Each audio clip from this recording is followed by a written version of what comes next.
बच्चों, आज हम लोग मॉडल सेट 5 का अध्ययन करेंगे।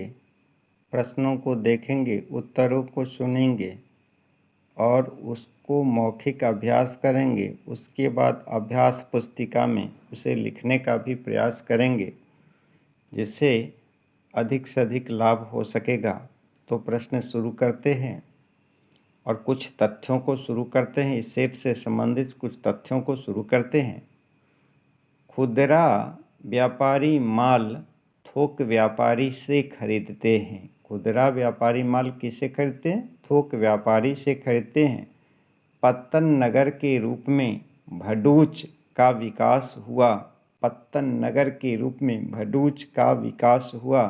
दिल्ली सल्तनत का संस्थापक कुतुबुद्दीन ऐबक था। दिल्ली सल्तनत का संस्थापक कुतुबुद्दीन ऐबक था।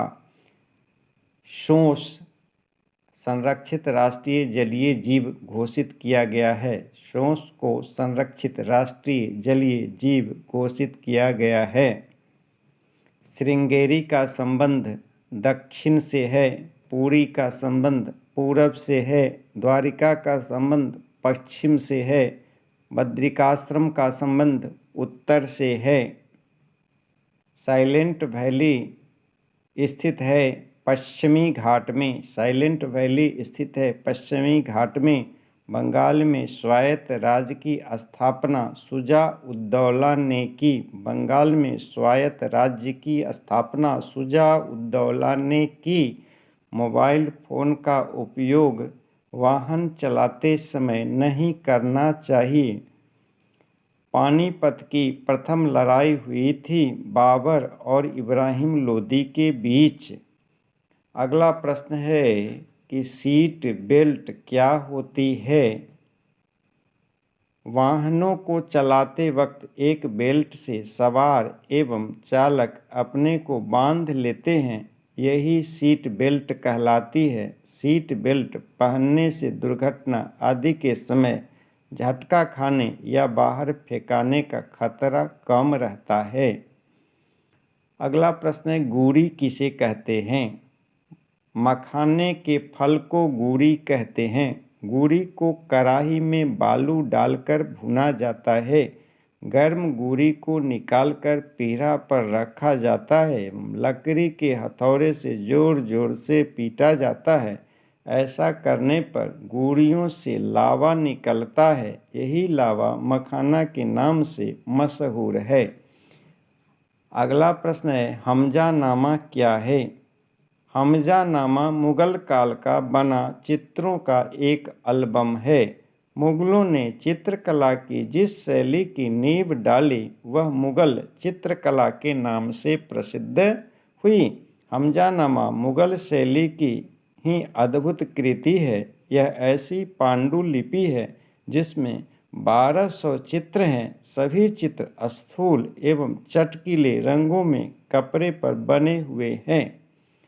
अगला प्रश्न है, पर्यावरण किसे कहते हैं? हमारे आसपास जो भी दृश्य या अदृश्य वस्तुएं हैं, इन सब को मिलाकर बनने वाले अंतर्जाल को पर्यावरण कहते हैं। नदी, पहाड़, जंगल, जीव जंतु, घर, सड़क, पुल, कल कारखाने आदि दृश्य वस्तुएं हैं। मानवीय रीति रिवाज, परंपराएं, आदतें आदि अदृश्य वस्तुएं हैं। इन सभी को मिलाकर पर्यावरण का निर्माण होता है। अगला प्रश्न है, मुगल कालीन स्थापत्य कला अपने चरम पर कब पहुंचा? मुगल कालीन स्थापत्य कला अपने चरम पर कब पहुंचा? शाहजहां के काल में मुगल स्थापत्य कला अपने चरम उत्कर्ष पर पहुंच गई। ताजमहल इसी काल की नायाब वस्तु है। गुड़ी से मखाना कैसे बनाया जाता है? मखाने के फल को गुड़ी कहते हैं। गुड़ी को कढ़ाई में बालू डालकर भुना जाता है। गर्म गुड़ी को निकालकर पीढ़ा पर रखा जाता है एवं लकड़ी के हथौड़े से जोर जोर से पीटा जाता है। ऐसा करने पर गुड़ियों से लावा निकलता है। यही लावा मखाना के नाम से मशहूर है। अगला प्रश्न है, निर्गुण भक्ति संतों की भारत में एक समृद्ध परंपरा रही है, कैसे?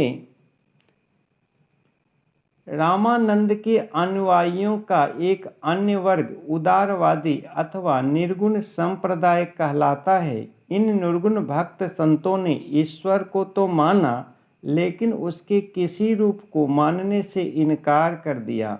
ये निराकार ईश्वर में विश्वास करते थे। निर्गुण भक्त संतों ने जात पात, छुआछूत, ऊंच नीच, मूर्ति पूजा का घोर विरोध किया।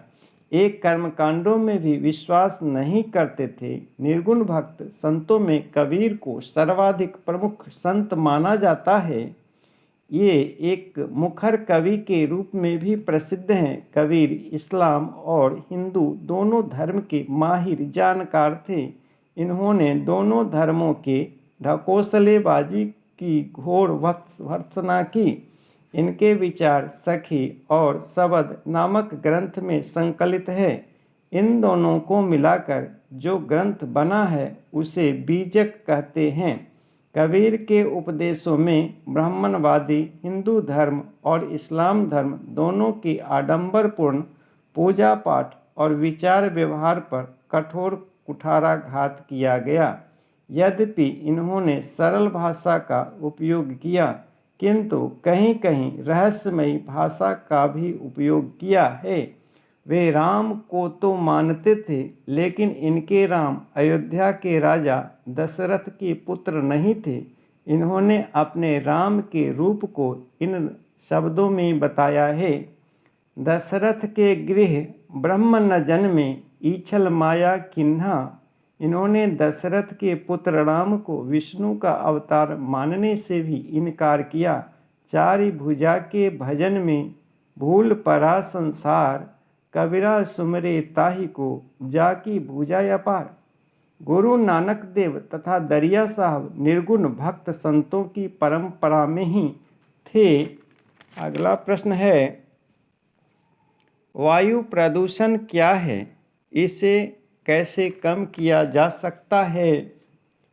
वायु प्रदूषण हानिकारक रसायनों, सूक्ष्म पदार्थों या जैविक पदार्थों के वातावरणों में मिलने को कहते हैं।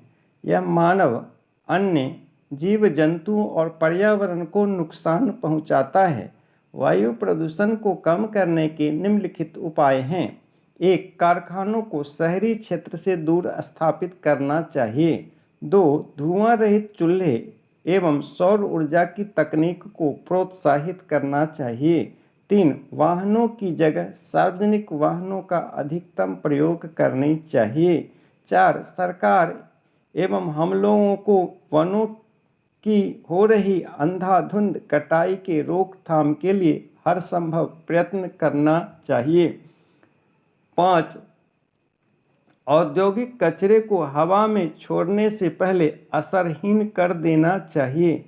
6. लोगों को वायु प्रदूषण एवं उसके रोकथाम के उपायों के प्रति जागरूक करने के लिए व्यापक स्तर पर जागरूकता अभियान चलाया जाना चाहिए। इस प्रकार हमारा 5वां सेट समाप्त होता है। अगर अच्छा लगे वीडियो तो इसे लाइक कर देंगे, शेयर करेंगे और चैनल को सब्सक्राइब करेंगे। वीडियो देखने के लिए बहुत बहुत धन्यवाद।